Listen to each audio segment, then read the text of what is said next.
تختار فرقة ايه؟ الاهلي. ايه يا ابني العبط ده؟ احنا بنلعب اختار بريمير الاهلي يعني، ليج. انت مالك يا عم؟ ما تختار اي فريق، اختار الفريق انا عاوزه. يلا يلا يلا يا كوميدي يلا. اختار الاهلي. تعال. لازم يكون لعيب في القايمه. استنى. كوميدي بقى، اعمل فيها اهلاوي. مش عامل فيها يا عم اهلاوي. يلا يلا يا عسل يلا. ما هو اللعيب بتاعي اهو.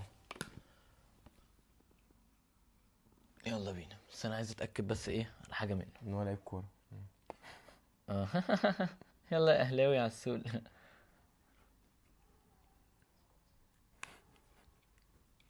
ماشي.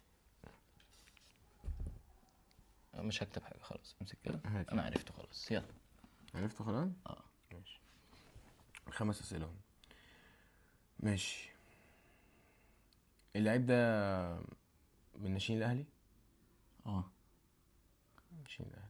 انا كنت متاكد. اللعيب ده في مركز الهجوم. فيرود ولا مركز التلاتة؟ الهجوم. اه بيلعب في التلاتة. اللعيب ده وينج يمين. اه. اللعيب ده محمد عبد الله. انت اهبل يا ابني والله العظيم. ما لسه، ما الاهلي سهله، ما انت مش هتسال ايه في